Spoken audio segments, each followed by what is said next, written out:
بسم الله الرحمن الرحيم ألف لام ميم ذلك الكتاب لا ريب فيه هدى للمتقين الذين يؤمنون بالغيب ويقيمون الصلاة ومما رزقناهم ينفقون والذين يؤمنون بما أنزل إليك وما أنزل من قبلك السلام عليكم ورحمة الله وبركاته. إن الحمد لله نحمده ونستعينه ونستغفره ونعوذ بالله من شرور أنفسنا ومن سيئات أعمالنا من يهده الله فلا مضل له فلا هادي له وأشهد أن لا إله إلا الله وأشهد أن محمدا عبده ورسوله أما بعد. சர்வ புகழும் புகழ்ச்சியும் எல்லாம் வல்ல இறைவன் அல்லாஹ் ரப்புல் ஆலமீனுக்கு உண்டாகட்டும்.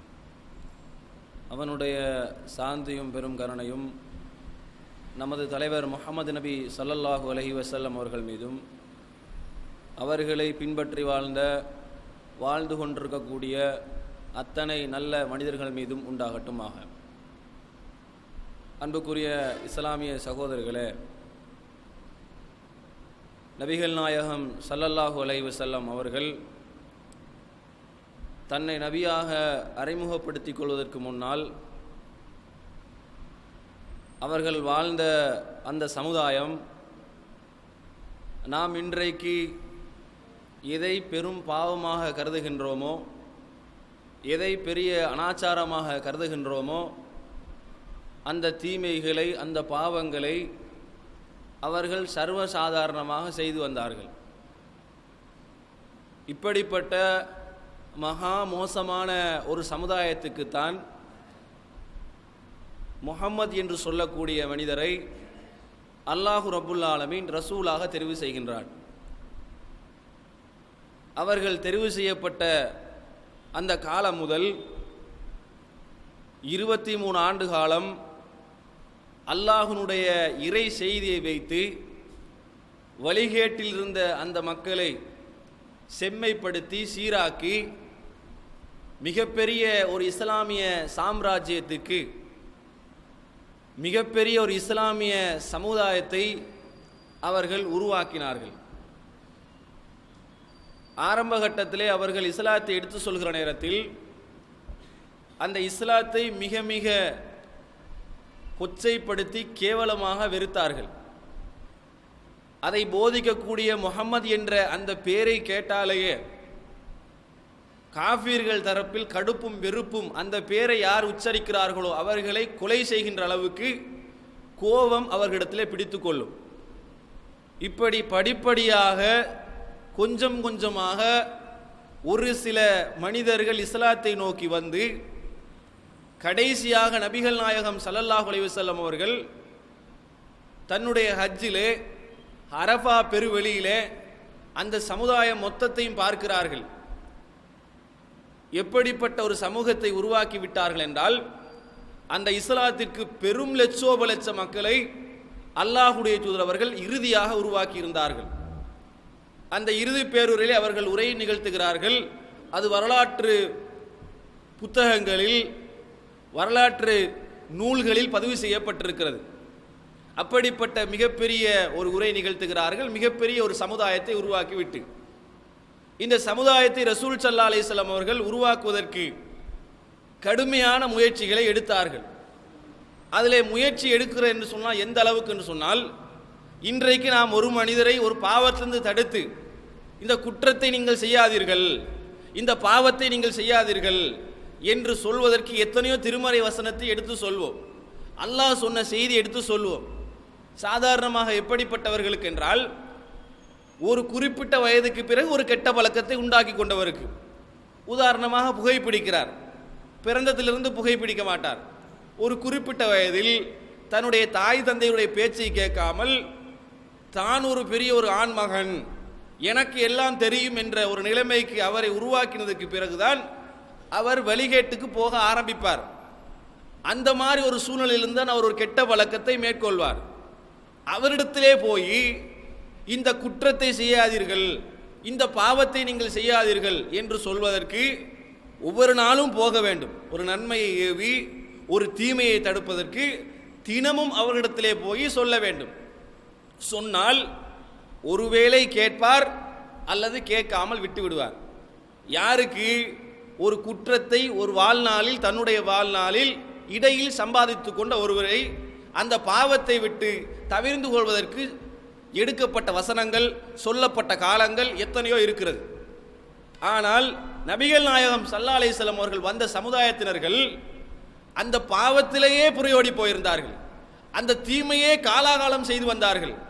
அவர்களை திருத்துவதற்கு அல்லாஹ்வுடைய தூதர் அவர்கள் எந்த அளவுக்கு பாடுபட்டிருக்க வேண்டும், அந்த அளவுக்கு பாடுபட்டு அவர்களை திருத்தினார்கள். திருத்தத்தினுடைய அளவுகோல் எந்த அளவுக்கு சொன்னால், கடைசியாக வழிகேட்டில் இருந்தவர்கள் எல்லாம் அப்படியே தலைகீழாக மாறி இஸ்லாத்தை பாதுகாக்கும் பாதுகாவலர்களாக மாறினார்கள். இந்த வரலாற்றை நாம் அறிந்திருக்கின்றோம். எந்த அளவுக்கு முயற்சிகளை எடுத்து எப்படிப்பட்ட ஒரு சமூகத்தை உருவாக்கினார்கள் என்று. அல்லாஹ்வை பற்றி போதித்தார்கள், தன்னை அல்லாஹ்வை ஒரே ஒரு இறைவன் தான் வணங்க வேண்டும் என்று சொல்லி போதித்தார்கள். அப்படி செய்த போதனைகள் அவர்களை மிகப்பெரிய சமுதாயத்துக்கு தலைவராக மாற்றியது. அந்த கொள்கையை தான் ரசூலுல்லாஹ் எந்த கொள்கையை சொல்லி அந்த சமுதாயத்தை, ஜாஹிலியத்தில் இருந்த சமுதாயத்தை திருத்தி நன்னடத்தை உள்ளவர்களாகவும் ஒரு கெட்டவர்களை, வழிகெட்டவர்களை திருத்துவதற்கு முன்னுதாரணமாக சொல்லி காட்டக்கூடிய ஒரு சமுதாயமாக மாற்றினார்களோ, அதே கொள்கையை, அதே செய்தியைத்தான் இந்த ஸ்ரீலங்கா தௌஹீத் ஜமாத்தும் சொல்லிக் கொண்டிருக்கிறது. அதற்காகத்தான் கடுமையான முயற்சி எடுத்து ஒவ்வொரு ஊரிலையும் பல கிளைகளை, இந்த நாட்டிலே பல கிளைகளை உருவாக்கி படிப்படியாக அல்லாஹ்வுடைய ரசூல் எந்த கொள்கையை சொல்லி இந்த சமுதாயத்தை திருத்தினார்களோ அதே கொள்கையை நாமும் சொல்லிக் கொண்டிருக்கிறோம்.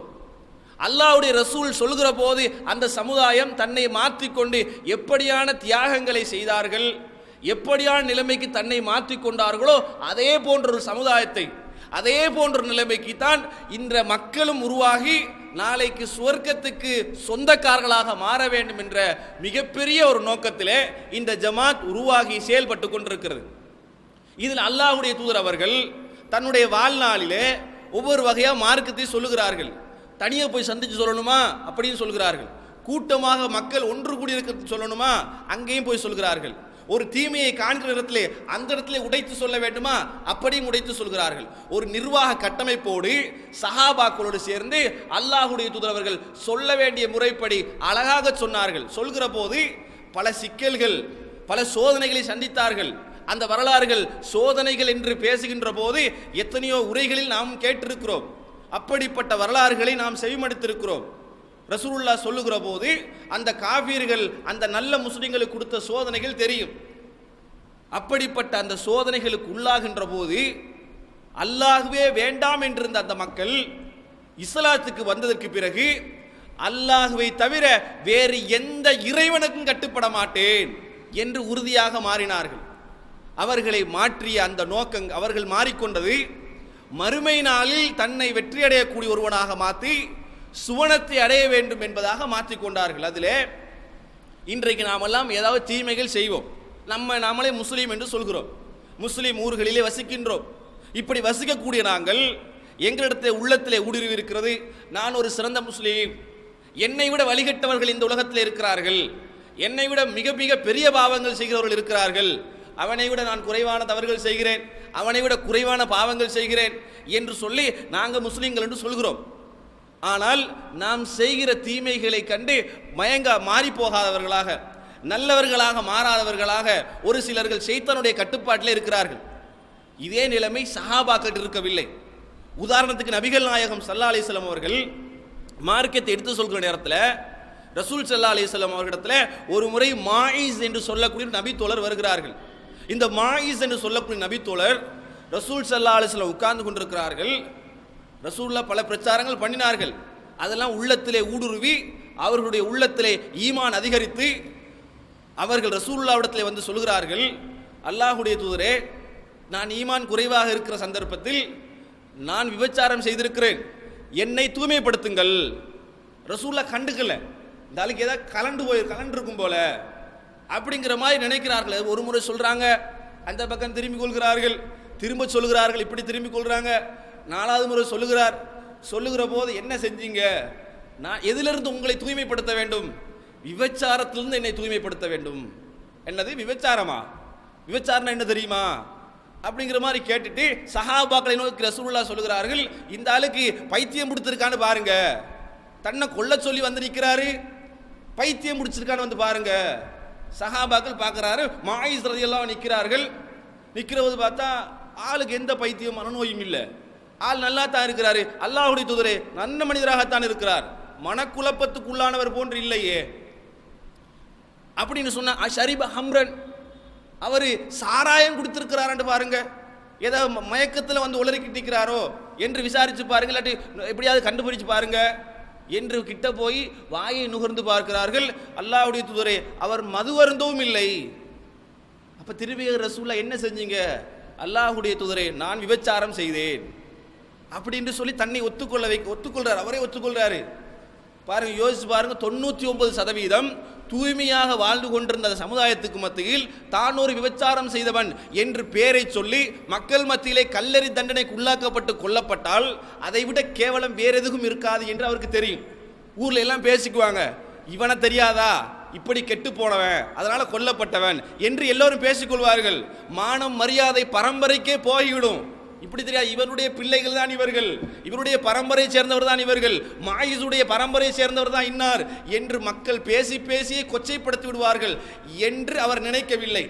எதை நினைக்கிறார் என்று சொன்னா, உலகத்திலே நான் அறியாமல் ஒரு பாவத்தை செய்திருக்கிறேன், விபச்சாரத்தை செய்திருக்கிறேன், இந்த விபச்சார குற்றத்திற்காக வேண்டி உலகத்திலே என்னுடைய பெயர் கெட்டு போனாலும் பரவாயில்லை, நான் மறைத்து செய்த காரியத்தை அம்பலப்படுத்தி சொல்லி மறுமையில் அல்லாஹ் ரப்புல் ஆலமீன் என்னை அந்த கோடான கோடி மக்களுக்கு மத்தியில் வைத்து கொச்சைப்படுத்தி வேதனை செய்துவிடக்கூடாது, நரகத்துக்குரியவனாக என்னை மாற்றிவிடக்கூடாது, என்னை சொர்க்கத்துக்கு சொந்தக்காரனாக என்னை மாற்ற வேண்டும். அப்படி மாற்றுவதற்குரிய பணியாக இஸ்லாம் சொல்கிறது, விபச்சாரம் செய்தவன் திருமணம் முடித்தவனாக இருந்தால் கொல்லப்பட வேண்டும் என்று.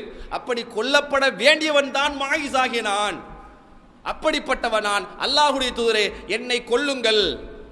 ரசூலுல்லாஹ் மறுத்து பேசி, இல்லை நீங்க அப்படி செய்யல என்று சொல்லியும் கூட 4 முறைகள் சாட்சி சொன்னதற்கு பிறகு அவரே சொல்றாரு, இப்படித்தான் நான் தான் செஞ்சேன்னு சொன்னதற்கு பிறகு ரசூலுல்லாஹ் அழைத்து கொண்டு போய் கல்லெறி தண்டனை நடத்தக்கூடிய இடத்துக்கு கூட்டிட்டு போய் கல்லெறிந்து அவர்களை கொலை செய்கிறாங்க.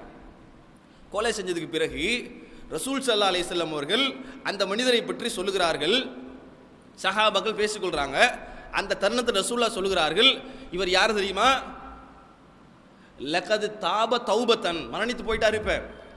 ஆனா இவர் எப்படிப்பட்டவர்னு சொன்னால், லகது தாப தௌபத்தன், ஒரு தௌபாவை இவர் மேற்கொண்டிருந்தார். மௌத்தாகுவதற்கு முன்னால் இவர் ஒரு தௌபாவை மேற்கொண்டிருந்தார், ஒரு பாவ மன்னிப்பை கேட்டிருந்தார். அந்த பாவ மன்னிப்பு எப்படிப்பட்டது என்று சொன்னால், இந்த ஊரில் இருக்கக்கூடியவர்கள், இந்த மதீனாவில் இருக்கக்கூடியவர்கள், இந்த மக்களில் அவருடைய பாவ மன்னிப்பை வைத்து பார்த்தாலும் அவருடைய பாவ மன்னிப்பு தான் விசாலமாக இருக்கும்.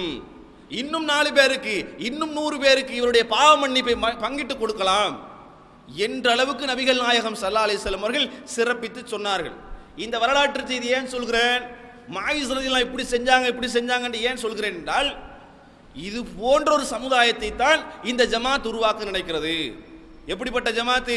எதை உருவாக்க நினைக்குது என்று சொன்னால், அதாவது பாவம் செய்து கொண்டு தொடர்ச்சியாக பாவத்திலே மூழ்கி போய் சமுதாயத்திலே கெட்ட பெயர் எடுத்து மோசமான என்ற பட்டியத்திலே நரகத்தில் போய்விடாமல், பாவம் செய்திருந்தாலும் அந்த பாவத்தை உணர்ந்து அல்லாஹ்விடத்திலே மன்னிப்பு கேட்டு சுவனத்துக்குரியவனாக மாற வேண்டும் என்று சொல்லி இந்த ஜமாத் ஆசைப்பட்டு அதுக்காக படிப்படியாக பல பணிகளை செய்து கொண்டு வருகிறது. இதை செய்து கொண்டு வரும்போது எதிர்ப்புகளை சந்திக்கிறோம். நபிகள் நாயகம் ஸல்லல்லாஹு அலைஹி வஸல்லம் அவர்கள் இதே கொள்கையை மாயிஸ் ரலியல்லாஹு அன்ஹுவுக்கு போதித்தது போன்று சமுதாயத்துக்கு போதிக்கின்ற போது பல விஷயங்களில் எதிர்க்கப்பட்டார்கள், கொல்லப்பட்டார்கள் நபித்தோழர்கள். இப்படி கொல்லப்பட்டு படிப்படியாக வளர்ந்து ரசூல் ஸல்லல்லாஹு அலைஹி வஸல்லம் அவர்கள் மிகப்பெரிய ஒரு சமுதாயத்தை உருவாக்கினார்கள். இன்றைக்கும் அதே கொள்கையை நாம் சொல்கிறோம். ஆமா போங்க, நீங்க சொல்றதுக்கும் ரசூலுல்லாஹ் உருவாக்கினது என்ன சம்பந்தம் என்று சில பேர் பேசுவார்கள், சில பேர் கதைப்பார்கள். பயானில் குறிப்பில்லை என்றால் இதையெல்லாம் வைத்து பேசுவார்கள். பயானில் பேச்சுக்கு பாயிண்டே இல்லைன்னு சொன்னா எஸ்எல்டிஜே வைத்தோ டிஎன்டிஜே வைத்தோ பயானை முடிச்சிருவாங்க. ஏன்? அவங்களுக்கு பேசுறதுக்கு பாயிண்ட்ல தான் பேச்சு.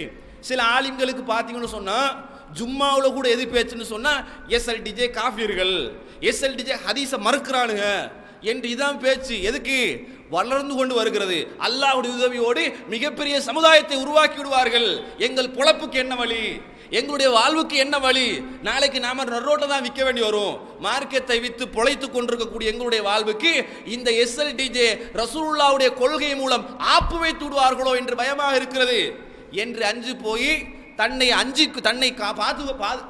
இருக்கக்கூடிய மக்களை தக்க வைத்துக் கொள்வதற்காக வேண்டி ஒவ்வொரு உரையிலையும் எஸ்எல்டிஜே மோசம், ஹதீஸ் மறுக்கிறார்கள், ஒன்று மறுத்தா பரவாயில்ல 100 மறுத்திருக்கிறார்கள் என்று எதை சொல்ல வேண்டும் அதை சொல்ல வேண்டிய முறைப்படி சொல்லாமல் மக்களை தக்க வைப்பதற்காக வேண்டி அவதூறுகளை கிளப்பிடுவதை பார்க்கிறோம். இப்படியே போகுது. ஆனாலும் அல்லாஹ் விட்டு வைக்கவில்லை. எதை விட்டு வைக்கவில்லை? நீ சொல்வதை சொல்லு, நீ கதைப்பதை கதை. ஆனால் அறிவை திறக்க வேண்டியவன், நேர்வழி காட்ட வேண்டியவன் ஆண்டவனாகி அல்லாஹ்வாகிய நான் காட்டுவேன் இவர்களுக்கு. நீ எதை வேண்டுமானாலும் பேசி நேர்வழியில் இருக்கக்கூடிய சமுதாயத்தின் பக்கம் மக்களை நான் ஒன்றிணைப்பேன் என்பது போன்று அல்லாஹ் படிப்படியாக நாளுக்கு நாள் கிளைகளை அதிகரித்துக் கொண்டே வருகிறது.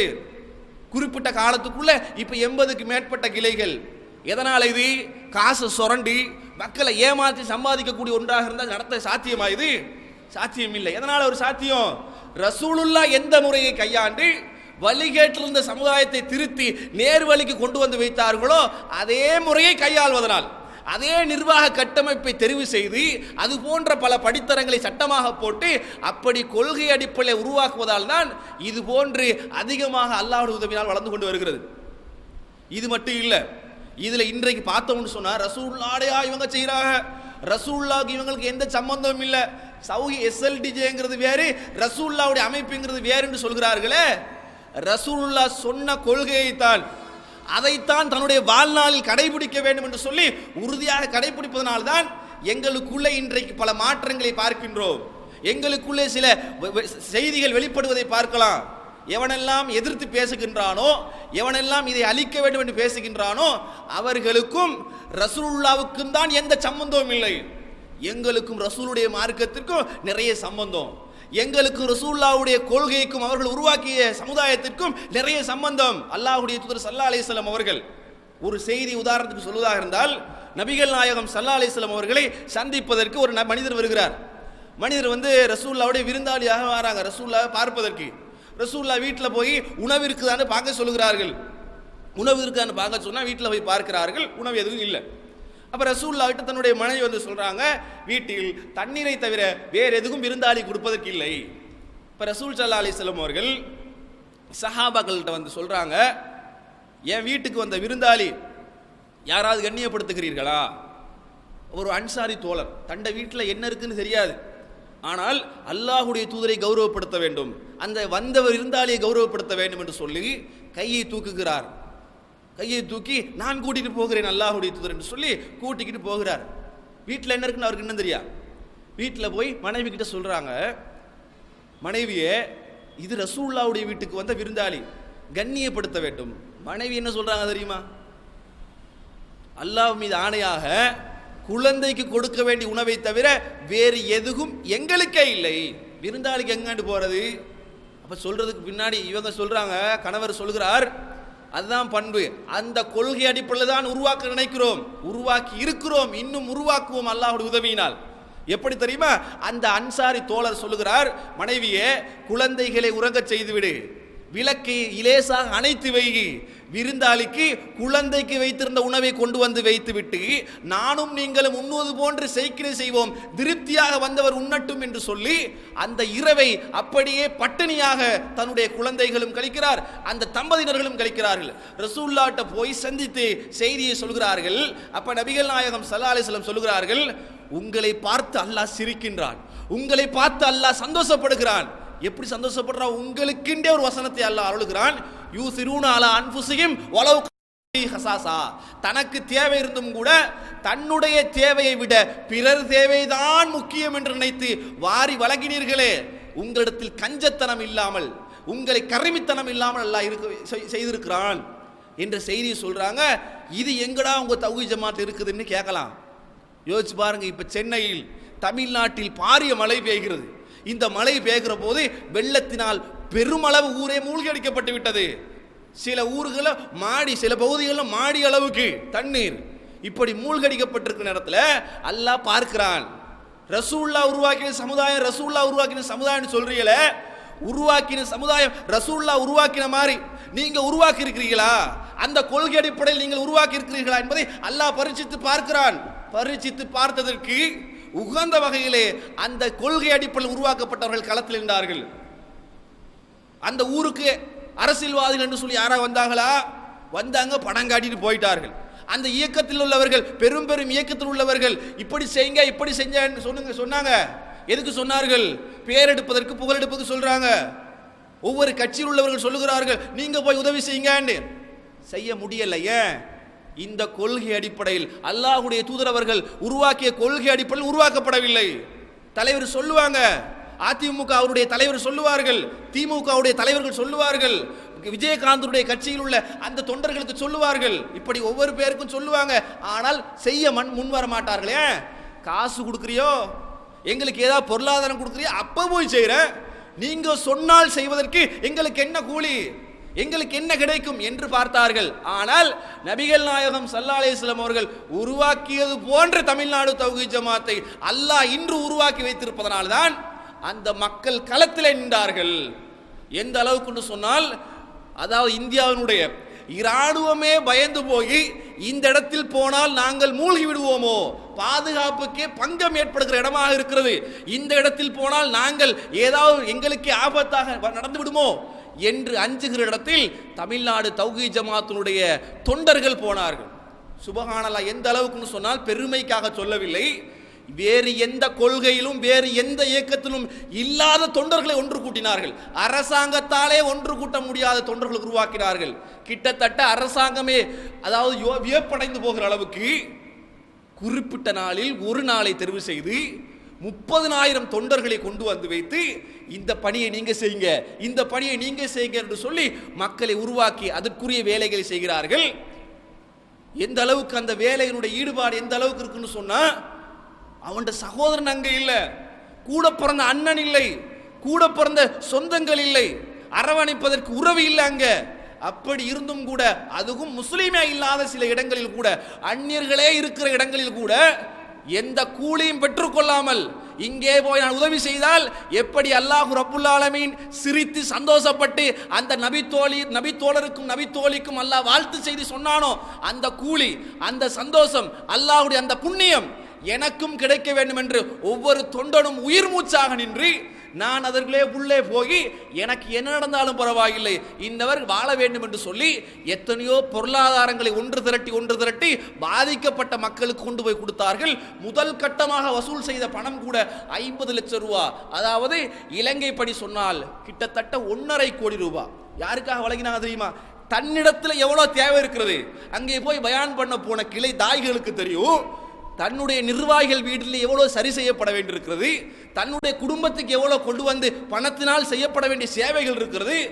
இதுவெல்லாம் விட்டு போய் தனக்கு இருக்க வேண்டிய சேவைகளை விட பாதிக்கப்பட்டு கொண்டு ஒருத்தன் இல்லாமல் இருக்கிறான், அவனுக்கு கொண்டு போய் கொடுக்க வேண்டும் என்று சொல்லி ஒன்று திரட்டி கொண்டு போய் கொடுத்தார்கள். கடமை புரிவதற்கு எத்தனையோ வேலைகள் வீட்டில் இருக்கிறது, அதை விட பாதிக்கப்பட்டவனுக்கு உதவ வேண்டும் என்று சொல்லி பல நாட்களாக அதே சென்னையில் குடியமர்ந்து மக்கள் உதவி செய்து கொண்டிருப்பதை பார்க்கிறோம்.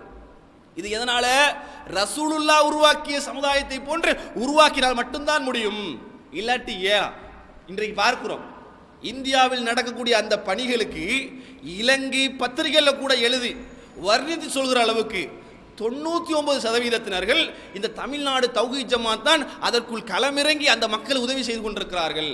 உதவி செய்வதை பார்க்கிறோம், இணையதளங்களில் காண்கிறோம், கண்ணீர் விட்டு சொல்கிறார்கள். எந்த அளவுக்கு ஒவ்வொருத்தருடைய வார்த்தைகளும் இருக்கிறது. நானும் ஒரு இஸ்லாமியனாக இருந்திருக்க கூடாதா, நானும் ஒரு இஸ்லாமியனாக இருந்திருக்க கூடாதா என்று சொல்கிறார்கள். நானும் ஒரு கொள்கை சகோதரனாக, ஒரு தௌஹீத்வாதியாக இருந்திருக்க கூடாதா என்று சொல்லி வெளிநாட்டிலிருந்து பார்த்து கொண்டிருப்பவன் சொல்கிறான். இப்படி இந்த அளவுக்கு இவர்களை மாற்றியது யார்? இவர்களை இந்த அளவுக்கு இப்படி சேவை செய்ய சொன்னது யார்? எந்த பொருளாசையும் ஏற்படாமல், பணம் தனக்கு தரப்பட வேண்டும் அதற்காக நான் உதவி செய்கிறேன் என்ற எண்ணம் இல்லாமல் உதவி செய்ய இவர் கற்றுக் கொடுத்தது யார்? எல்லாம் அந்த முஹம்மது ஸல்லல்லாஹு அலைஹி வஸல்லம் தான். அதனால் நானும் ஒரு முஸ்லீமாக இருக்க நினைக்கிறேன் என்று ஆசைப்பட்டார்கள். கண்ணீரோடு சொல்கிறார்கள், இந்த தமிழ்நாட்டிலே இதுவரைக்கும் அழிக்க முடியாமல் இருந்த அதாவது உயர்மட்ட பேச்சு, தாழ்த்தப்பட்டவர்கள் உயர்த்தப்பட்டவர்கள் என்று ஜாதி மத வேறுபாடு என்று பேசப்பட்டது. ஒரு முஸ்லீம் டீ கடையில் டீ குடிக்க வந்தால் கூட இவனிடத்தில் பாம் இருக்குமோ, இவனை கொச்சைப்படுத்த வேண்டும், அவனிடத்தில் பேசக்கூடாது, வாடகைக்கு இடம் கொடுக்க கூடாது என்று அவமதித்து பார்த்தவர்கள், அந்த மாதிரி சேவைகளை கண்டவுடனே ரசூலுல்லாஹ் உருவாக்கிய சமுதாயம் என்பதனால் அது போன்று தொண்டு பணிகள் செய்தவுடனே அவர்கள் பார்க்குறாங்க. பார்த்துட்டு புறையோடி போய் சந்தோஷப்பட்டு சொல்கிறார்கள், பாய்மார்கள், நான் இப்படி நினைக்கவே இல்லை. நான் இதற்கு பிறகு இந்த இடத்தில் இருந்தால் நானும் ஒரு முஸ்லீமாக மாறிவிடுவேனோ என்று அச்சம் எனக்கு இருக்கிறது என்ற அளவுக்கு சொல்லுகிறார்கள். காரணம் என்ன? பொருள் ஆசை இல்லை, எந்த பண ஆசையும் இல்லாமல் சேவை செய்கிறார்கள். இதுக்கெல்லாம் யார் முன்னோடி? பார்க்குறாங்க, தேடுறாங்க, ரசூலுல்லாஹ் என்பதை தெரிவு செய்து கொள்கிறோம். இப்போ எந்த அளவுக்கு இதெல்லாம் நடக்குது? அல்லாஹ்வுடைய தூதர்கள் உருவாக்கிய சமுதாயம் என்பதனால நடக்குது. அது மட்டும் இல்லை, இன்னைக்கு சுனாமின்னு அடிச்சு, பல காலங்களுக்கு முன்னாடி சுனாமின்னு அடிச்சு, அதில் எல்லாரும் நிறைய பேர் சேவை செய்ய போனாங்க. சேவை செய்ய போனவங்க என்ன செஞ்சாங்க? தன்னுடைய பாக்கெட்டுகளை நிறச்சிக்கிட்டானுங்க. எதனால பாக்கெட் நிறச்சிக்கிட்டானுங்க? போகிற இடத்துல ஏதாவது நகைகள் தங்கங்கள் கிடைச்சதுன்னு சொன்னால் பாக்கெட்டில் போட்டானுங்க. இதை விட மோசம் என்ன தெரியுமா? செத்த பிணங்களாக இருக்கிறவர்களிடத்துல செயின்களையும் காதிலே போட்டிருந்த காது பூக்களையும் அறுத்தெடுத்து பாக்கெட்டில் நிறச்சிக்கிட்டு போனார்கள். இதே மாதிரி அங்கே நடந்திருக்கணும். ஆனால் யார் உருவாக்கின சமுதாயம்? ரசூலுல்லாஹ் உருவாக்கின சமுதாயம். ரசூலுல்லாஹ் உருவாக்க நினைத்த சமுதாயத்தை போன்று உருவானதால் எப்படி நடந்து கொண்டார்கள் தெரியுமா? அதையே நடிகை சுவாசினி சொல்கிற போது சொல்கிறாள், கிளீன் பண்ண போறீங்க, சுத்தம் செய்ய போறீங்க, ஆனா பாதிக்கப்பட்டவனுடைய அலுமாரியில் சுத்தம் செஞ்சிடாதீங்க. செஞ்சாங்களா? பாதிக்கப்பட்டவனுடைய அலுமாரி சுத்தம் செய்தார்களா? அதற்கு மாற்றமாக நடந்தார்களா? அல்லாஹ்வுடைய தூதர்கள் சொன்னது போன்று அந்த சமுதாயம் உருவாக்கப்பட்டதனால் வெளிசாக்குகின்ற போது, சுத்தம் செய்கின்ற போது கீழே ஒரு பொருள் கிடக்கிறது. சாதாரணமாக 1 ரூபா 2 ரூபா 1000 ரூபா அல்ல. இந்திய பணத்திற்கு 1 லட்சம் ரூபாவும் 10 பவுன் நகையும் கிடக்கிறது. தமிழ்நாடு தௌஹீத் ஜமாத்தில் உள்ள தொண்டர் ஒருவர் கண்டெடுக்கிறார். ரசூலுல்லாஹ் உருவாக்கிய சமுதாயம் எடுத்தவர் என்ன செஞ்சிருக்கலாம்? எவ்வளோ கஷ்டப்படுறோம், இதை பாக்கெட்டில் போட்டால் என்ன குத்தமா என்று கூட ஆட்டையை போட்டுட்டு போயிருக்கலாம். பணம் இருக்கு, பணத்தை கண்டா இன்னைக்கு கொள்கையை மாறி போறவர்கள் எத்தனை பேரை பார்க்கிறோம். ஆனால் ரசூலுல்லாஹ் உருவாக்கின சமுதாயம் என்பதனால் எடுத்த பணத்தை தேடுறாங்க. யாருக்குரியதுன்னு தேடுகிற கொடுக்கிறார்கள். இன்னாருக்குரிய பொருளாதாரம், இவர்களுடைய பொருளாதாரம் தான் இது என்று கொடுக்கிறார்கள். அப்படி கொடுக்கிற போது அவர்கள் பதில் சொல்லுகிறார்கள், இப்படி நாங்கள் நடக்கவே இல்லை, இப்படிப்பட்டவர்களை காண்பதே அரிது என்று சொல்கிற அளவுக்கு அவர்கள் நடந்து கொள்கிறார்கள். இதை போலதான் ரசூலுல்லாஹ் உருவாக்கினார்கள். உருவாக்கின சமுதாயத்தை கண்டுதான் இஸ்லாம் கூட்டம் கூட்டமாக, இஸ்லாத்தை நோக்கி கூட்டம் கூட்டமாக மக்கள் வந்தார்கள். ரசூலுல்லாஹ் எப்படி நடந்து கொண்டாங்க? எப்படி இருந்த சமுதாயம்? முஸ்லிம்களை கண்டால் அரவணைப்பார்கள், இஸ்லாத்தை குழி தோண்டி புதைக்க வேண்டும் நினைக்கிறவர்களை கண்டால் எதிர்ப்பார்கள். அஷித்தாவு அலல் குஃபார், காஃபிரை கண்டவுடனே கடுகெடுப்பார்கள். எந்த காஃபிர்? இஸ்லாத்தை எதிர்க்க நினைக்கிறார்களே அவர்களை கண்டவுடனே ரசூலுல்லாஹ்வோடு இருப்பவர்கள் கடுகெடுப்பார்கள். ருஹமாஹு பைனஹும், அவர்களுக்கு மத்தியிலே அன்பாக இருப்பார்கள். யாரு? அந்த சஹாபாக்கள். அவர்கள் தான் யுத்தோடு வந்தா படை வீரர்களாக நிற்பார்கள், அரவணைப்போம் என்று வந்தால் பாசத்துக்குரியவர்களாக நிற்பார்கள். யுத்த கலன்னு வந்தா இஸ்லாத்தை அழிக்க நினைக்க வருகிறார்களா, அவர்களுக்காக இப்படி நடந்து கொள்வேன் நின்றார்கள். இஸ்லாத்தை ஆதரிக்க வருகிறார்களா, இஸ்லாமியனாக இருக்கிறாயா, இப்படி நினைப்பேன், சொத்தில் பாதியையும் கொடுப்பேன், இஸ்லாத்தை எதிர்க்க நினைக்கிறவனா உன்னை கொல்வதற்கு கூட நான் தயங்க மாட்டேன் என்று உறுதியாக நின்றார்கள். அதுதான் ரசூலுல்லாஹ் உருவாக்கினார்கள். அதை போன்று உருவாக்கி இன்றைக்கு மக்கள் மத்தியிலே அவர்கள் சேவை செய்கிறார்கள். அதே கொள்கையை தான் நாம் உருவாக்க நினைக்கிறோம். சில பேர் பேசுவார்கள், பேசியும் இருக்கிறார்கள். என்ன பேசுறாங்க? எஸ்எல்டி பிரான்ச் சொல்லி ஒவ்வொரு ஊருக்கும் ஆளுக்கு 2 பேரை பிடிச்சிட்டு பிரான்ச் உருவாக்குறாங்களாம், கிளை உருவாக்குறாங்களாம். இத்தனை பேர் பேசுகிறார்கள். பேசினாங்க. அதே மாதிரி அங்கேயும் அப்படித்தான் தமிழ்நாடு தௌஹீத் ஜமாத் இருந்தது. இஸ்லாம் ரசூலுல்லாஹ் சொன்ன கொள்கை என்பதனால் அப்படியே காட்டுத்தீவு போன்று பரவி இன்றைக்கு பல லட்ச மக்களை ஒன்று திரட்டியது. அதே போன்று 2 பேர் என்று வர்ணித்த ஊர்களில் இன்றைக்கு ஸ்ரீலங்கா தௌஹீத் ஜமாத் கூட பல மக்களை ஒன்று திரட்டி இன்றைக்கு கொள்கையை செயல்படுத்தி கொண்டு போவதை பார்க்கிறோம். எதனால இது? காசு வாங்கிக்கிட்டு சொகுசா வாழ்ந்து கொண்டிருக்கக்கூடிய ஒரு கூட்டமாக இருந்தால் இவ்வளோ பேரை உருவாக்க முடியாது. இப்படிப்பட்ட ஒரு நிலைமைக்கு ஜமாத்தை கொண்டு போக முடியாது, ஒரு நிர்வாக கட்டமைப்போடு கொண்டு போக முடியாது. ரசூலுல்லாஹ் சொன்ன கொள்கை என்பதனால்தான் இப்படி ஒரு நிலைமைக்கு உருவாக்கப்பட்டிருக்கிறது, இப்படி கொண்டு போய் கொண்டிருப்பதை பார்க்கிறோம். அதே மாதிரி பார்த்தீங்கன்னு சொன்னால், இப்படி பாதிக்கப்பட்டவர்கள் அள்ளி கொடுக்குறாங்களா? பாதிக்கப்பட்டவர்களுக்கு எப்படி கொடுக்குறாங்க? எந்த அளவுக்கு தனக்கிட்ட வறட்சியாக இருந்தாலும் கூட பொருளாதாரத்தை வாரி வழங்க வேண்டி வழங்குகிறார்கள். வெளிநாட்டிலிருந்து பணத்தை கொண்டு வந்து கொட்டுகிறார்கள். எதுக்கு? இந்த மக்களுக்கு உதவி செய்ய வேண்டும் என்று. எந்த பொருளாசை எதிர்பார்க்கவில்லை. அதில் கூட எப்படி மனவேதனை சொன்னால், எத்தனையோ கஷ்டப்பட்டு உதவி பண்ணுறோம்ல, ஜமாத்தினால் அள்ளி அள்ளி கொடுக்குற போது அதை கண்டுகொள்ளாமல் எவனாச்சும் ஒரு நடிகன் ஒரு லட்சம் ரூபா கொடுத்துட்டான்னு சொன்னா, இந்த நடிகர் 1 லட்சம் ரூபா கொடுத்துட்டாக, அவன் நினைத்தால் 100 கோடி கொடுக்கலாம். அதுதான் அவனுக்கு கால் தூசுக்கு சமனான பொருளாதார தர்மம் செய்தான் சொல்லலாம். அவன் 1 லட்சம் கொடுத்துட்டு பெருசா பீத்திக்கிறாங்க, இவ்வளவு கொடுத்துருக்கிறாரு. ஆனா ஜமாத்தினால ஒவ்வொரு வீட்டிலையும் சரியாக உண்ணுவதற்கு உணவில்லாமல் இருக்கும். நிறைய பொருளாதாரத்தை வைத்து சேகரித்து கட்ட வேண்டிய வீடுகள் இருந்திருக்கும். அதையெல்லாம் தூக்கி வாரி வழங்குகிறார்கள். எதனால? ரசூல் ஸல்லல்லாஹு அலைஹி வஸல்லம் உருவாக்கின சமுதாயம் என்பதனால. இது போன்று அநியாயங்கள், இது போன்ற நடக்கக்கூடிய சில காரியங்கள், அவைகளை எதிர்த்து போராடுவதோடு சேர்த்து இப்படி நடக்கிற நேரத்தில் இது மாதிரி உதவி செய்வதை பார்க்கிறோம். அதே மாதிரி இன்னும் சொல்வதாக இருந்தால், டிசம்பர் 6 என்று சொல்வது இலங்கை, அதாவது இந்தியாவை மட்டுமல்ல, உலகத்தையே திரும்பி பார்க்க வைக்கக்கூடிய ஒரு நாள். பாபர் மசூதி இடிக்கப்பட்டு, அதாவது இந்த இடத்தில் தான் ராமர் இருந்தார், இந்த இடத்தை இடிச்சிட்டு தான் பாபர் மசூதி கட்டினாங்க, முஸ்லிம்களுக்கு கொடுக்கக்கூடாது என்று பல ஆண்டு காலமாக செய்யப்பட்டு வந்த ஆர்ப்பாட்டங்கள், பிரச்சாரங்களை பார்க்கிறோம். அதே டிசம்பர் 6 வெள்ளப்பெருக்கிலே, அந்த தண்ணீரிலே சென்னை மாநகரத்தில் இருக்கக்கூடியவர்கள் இருக்கிறார்கள், எந்த ஒரு மனிதனும் பார்க்கவில்லை. டிசம்பர் 6 2 பேருக்கு மத்தியில் கலவரம் உண்டு பண்ணணும் என்று நினைச்ச ஒவ்வொரு இயக்கத்தினர்களும் பார்க்கிறார்கள், என்ன ஒன்றுமே நடக்குதில்லை. எல்லாம் தௌஹீத் ஜமாத்தா பார்த்து உதவி செய்கிறாங்க, முஸ்லிம்களா பார்த்து உதவி செய்து கொண்டிருக்கிறார்கள், வாரி வழங்கி கொண்டிருக்கிறார்கள். எந்த ஒரு வேற்றுமையும் பார்க்கவில்லை. பாய்மாருடைய ராமர் மசூதி, பாய்மாருடைய அந்த பெரும் பள்ளியை நாம உடைச்சிருக்கிறோம், அவர்களுக்கு அநியாயம் செய்திருக்கிறோம், மாற்றிறச்சி உண்ணக்கூடாது அவர்களுடைய மதத்துக்குள்ளே வேண்டும் என்று புகுந்து இந்த மாதிரி காரியம் செய்திருக்கிறோம், கேவலப்படுத்தியிருக்கிறோம். எந்த கேவலத்தையும் கண்டுகொள்ளாமல் இப்படி எங்களுக்கு உதவி செய்கிறார்களே, அவர்களுடைய பள்ளிவாசல் உடைக்க வேண்டும் என்று சொன்னோம், ஆனால் எங்கள் கோயிலை கூட சுத்தம் செய்து வருகிறார்களே. யார் சுத்தம் செய்கிறார்கள்? யார் உதவி செய்கிறார்கள்? சில பேரை பார்த்தீங்கன்னு சொன்னா, எந்த அளவுக்குன்னு சொன்னா, தொண்டர்கள் சேவை செய்கிறாங்கன்னா வச்சுக்கிட்டு ஆடுறாங்க. எப்படி சொல்றாங்கன்னு சொன்னா, அவர் உட்கார்ந்துக்கிட்டு ஏதாவது சட்டம் போடுவார், இப்படி செய்யுங்க இப்படி செய்யுங்கன்னு. தொண்டர்கள் ஏதோ மாடு மாதிரி உழைப்பார்கள். அதான் பொதுவாக எல்லா இயக்கத்திலும் இருப்பது. ஆனால் அல்லாஹ்வுடைய தூதர் அவர்கள் எப்படி நடந்து கொள்வாங்கன்னு சொன்னா, ஏதாவது சேவை, ஏதாவது வேலை என்று வந்தால் ரசூலுல்லாவே களத்தில் இறக்குவார்கள், ரசூலுல்லாவே தன்னுடைய வேர்வையை சிந்துவார்கள், ரசூலுல்லாவே வந்து உள்ளே புகுந்து வேலைகளை செய்வார்கள். சஹாபாக்களுக்கு மட்டும் கொடுக்க மாட்டாங்க. யுத்தம்னு வர நேரத்தில் சஹாபாக்கள், நீங்க போங்க, அபூபக்கர், உஸ்மான் நீங்க போங்க, நீங்க போய் யுத்தம் செஞ்சுட்டு வாங்க, நான் பின்னாடி ஏதாவது நடந்தா சரியா பார்த்துக்கிட்டு வரேன் என்றா சொன்னாங்க. ரசூலுல்லாஹ் தான் படை தளபதியாகவும் திகழ்வார்கள், யுத்தத்தினுடைய மாவீரராகவும் ரசூலுல்லாஹ் திகழ்வார்கள்.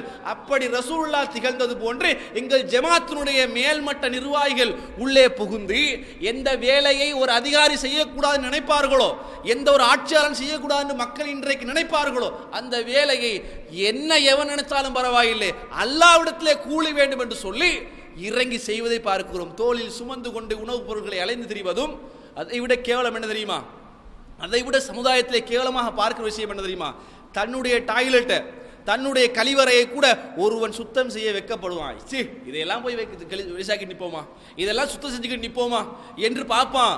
ஆனால் அதை கூட அதாவது மாற்று மதத்தினுடைய கழிவுகள், மாற்று மதத்தில் வாழக்கூடிய ஏரியாவில் உள்ள குப்பைகள் என்று பார்க்காமல் ரசூலுல்லாஹ் சொன்னார்கள், இப்படி உதவி செய்வதனால் சிறப்பு இருக்குதுன்னு சொன்னார்கள், அதனால் நான் உதவி செய்கிறேன், அதனால் சேவை செய்கிறேன்னு சொல்லி தலைவர், மேல்மட்ட தலைவர், தொண்டர், மேல்மட்ட தொண்டர் என்று எல்லோரும் இறங்கி அந்த மக்களுக்காக உதவி செய்து அல்லாஹ்விடத்திலே கூலி பெற்றார்களே, அந்த கூலியை பெறுவதற்காகவும் மறுமை நாளில் சொர்க்கத்தை அடைவதற்காகவும் தான் இந்த களம், இந்த ஜமாத் அதுக்காகத்தான் உருவாக்கப்பட்டிருக்கிறது, அதுக்காகத்தான் பாடுபட்டு கொண்டிருக்கிறோம். எதனால எப்படி சொல்றோம்னா, சில ஜமாத்துகள் இருக்கிறது பாலியல் விபச்சார விடுதிகள் நடத்தக்கூடியதை விட கேவலம். ஏன் சொல்றேன் தெரியுமா?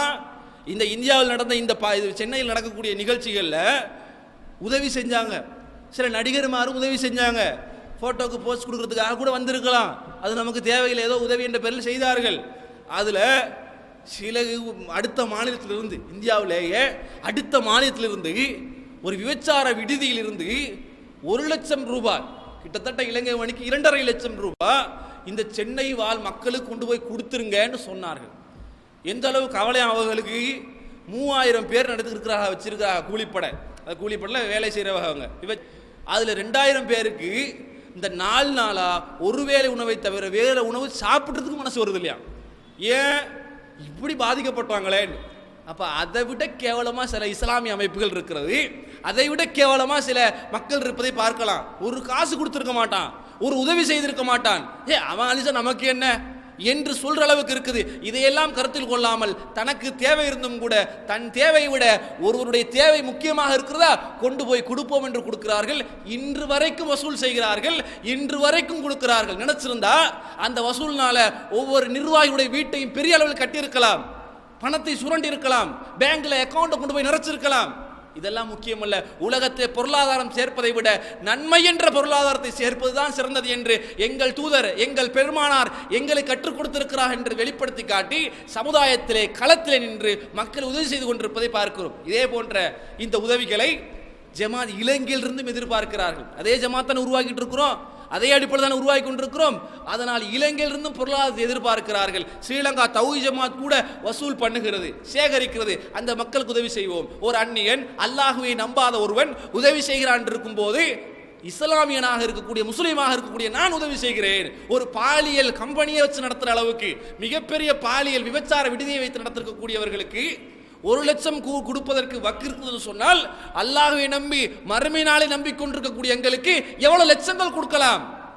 தனக்கு தேவை இருந்தும் கூட சஹாபாக்கள் எப்படி தன்னுடைய தேவை விட பிறர் தேவைதான் முக்கியம் என்று வாரி வழங்கினார்களோ அதை போன்று எங்களுக்கே வாரி வழங்க முடியாது.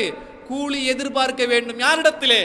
அல்லாஹ்விடத்திலே மாத்திரம் எதிர்பார்க்க வேண்டும். சஹாபாக்கள் அதைத்தான் எதிர்பார்த்தார்கள், எதிர்பார்த்து செய்தார்கள். அல்லாஹ் சொன்னான், ரலியல்லாஹு அன்ஹும் வரதுவன், அவர்களை நான் பொருந்திக் கொண்டேன், என்னையும் அவர்கள் பொருந்திக் கொண்டார்கள். அபூபக்கர் ஃபில் ஜன்னா, உமர் ஃபில் ஜன்னா, உஸ்மான் ஃபில் ஜன்னா என்று நபி அவர்கள் 10 பேர் பட்டியலிட்டு இன்னும் பல சஹாபாக்களை சொர்க்கவாதிகளாக சொன்னதுக்கு காரணம் உல தூய்மையோடு சமுதாய களத்தில் நின்று மக்களுக்கு உதவி செய்தார்கள், தர்மங்கள் செய்தார்கள், வாரி வழங்கினார்கள். இங்கே பொருளாதாரத்தை இழக்கலாம், அல்லாஹ் மறுமையில கொடுப்பான். இங்கே என்னுடைய பொருளாதாரத்தை இழந்து விடலாம், யாருக்காக வழங்கலாம், மறுமையில் அல்லாஹ் கொடுக்கலாம் என்று எண்ணி சேவைகள் செய்தார்கள். அது போன்ற ரசூலுல்லாஹ் சொன்னார்கள், நீங்கள் சொர்க்கவாதி, நீங்கள் சிறந்தவர் என்று அல்லாஹ்வுடைய தூதர் சொன்னார்கள். அது போன்ற ஒரு சமுதாயத்தை தான் நாங்களும் உருவாக்கி கொண்டிருக்கிறோம். எங்களை குறை சொல்லிக்கிட்டு இந்த மாதிரி நிர்வாக கட்டமைப்பு இது மோசம், அவன் மோசம், இவன் மோசம்னு சொல்லி சில பேர் அப்படி இந்த சைட்ல இருந்து கத்துவாங்க. பார்க்குறோம் சில பேருக்கு எப்படின்னு சொன்னா, இப்படி ரசூலுல்லாஹ் உருவாக்கின மாதிரி சமுதாயத்தை உருவாக்க நினைக்கிறோம். விபச்சாரம் செய்யக்கூடாது, புகைக்கக்கூடாது, கெட்ட பழக்கத்துக்கு அடிமையாக இருக்காது என்று சொல்லி ஒரு சமுதாயத்தை உருவாக்குகிறோம். அப்படி நீ இருந்தால் எங்கள் ஜமாத்தில் இருக்க முடியாது, அடிப்படை உறுப்பினராக இருக்க முடியாது, நீ சீதனம் எடுக்கக்கூடாது, அடுத்தவருடைய பொருளாதாரத்தை சூறையாடக்கூடாது சட்டம் போட்டிருக்கிறோம்.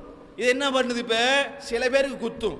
யாருக்கு குத்தும்? ஷைத்தானோட குடும்பம் நடத்துறான் பாருங்க, இபிலிஸோட வாழ் நினைக்கிறான் பாருங்க, அவனுக்கு குத்தும். என்ன ஜமாத்தான் பெரிய ஜமாத்து, இத்து போன ஜமாத்து, செத்து போன 4 பேரை வச்சுக்கிட்டு ஒரு ஜமாத்து அப்படி சொல்லுவாங்க. சொல்லிட்டு என்ன பண்ணுவான்? எதிர்ப்பான்.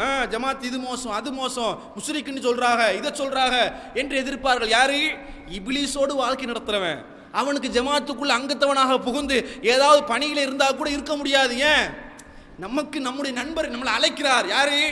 இப்லீஸ் அழைக்கிறார். அதனால ஏதாவது கேஸ்ல மாட்டுப்பட்டு ஏதாவது கொள்கை இழந்து நிர்வாகத்தை விட்டு வெளியில் போக அல்லாஹ் வச்சிருவான். வச்சு போனது கூட சொல்லுவான், பெரிய ஜமாத், பெகட ஜமாத்தை விட உலகத்தில் வேறு ஜமாத்தை இல்லையா, அவன் மோசம், இவன் மோசம், பண மோசடி செய்கிறார்கள், இது மோசடி செய்கிறார்கள் சொல்லி அங்காங்க இணையதளங்களிலே இன்றைக்கு கமாண்டும் ஸ்டேட்டும் போட்டு விடுவதை பார்க்கும். இதையெல்லாம் கண்டுகொள்ள தேவையில்லை. ஏன்? நபிகள் நாயகம் ஸல்லல்லாஹு அலைஹி வஸல்லம் அவர்கள் மார்க்கத்தை எடுத்து சொல்கிற போது, சமுதாயத்தை உருவாக்குகிற போது சஹாபாக்களுக்கு எதிராக வந்தவர்கள் கழுத்தை வெட்டினார்கள். இவை இன்னைக்கு எதையும் செய்யல, உட்கார்ந்துக்கிட்டு அது மோசம் இது மோசம்னு சொல்றாங்க. அதனால எப்படி ரசூலுல்லாஹும் அவர்களோடு இருந்தவர்களும் அஷித்தாவு அலல் குஃபார், அந்த இறை மறுப்பாளர்களோடு கடுமையாக நடந்து கொண்டார்களோ, கொள்கைக்கு எதிராக இணை கற்பித்துக் கொண்டிருப்பவரிடத்தில் எப்படி கடுமையாக நடந்து கொண்டார்களோ அது போன்று நாங்கள் கடுமையாக நடந்து கொள்வோம். ருகமாகு பைனகும், இஸ்லாத்தை நம்பிக்கொண்டிருப்பவர்களுக்கு முஸ்லிம்களோடு ஒற்றுமையாக நடப்போம். எனவே எல்லாம் அல்லாஹ் ரப்புல் ஆலமீன் நபி அவர்கள் கொண்டு வந்த கொள்கை போன்று உருவாக்கி எல்லோரையும் சொர்க்கத்துக்குரியவர்களாக மாற்றி மறுமை நாளில் அந்த சுவனத்தை அடைவதற்குரிய வழியாக அல்லாஹ்வுடைய தூதர் அவர்கள் எப்படி சஹாபாக்களை உருவாக்கினார்களோ அது போன்று இந்த ஜமாத்தும் இந்த மக்களை உருவாக்க நினைக்கிறது. அப்படிப்பட்ட ஒரு நல்ல ஒரு நோக்கத்தை நிறைவேற்றக்கூடிய வகையிலே அல்லாஹ் ரப்புல் ஆலமீன் என்னையும் உங்களை மாக்கிரல் புரிவானாக. வாஹிர் தஅவானா அல்ஹம்துலில்லாஹி ரப்பில் ஆலமீன்.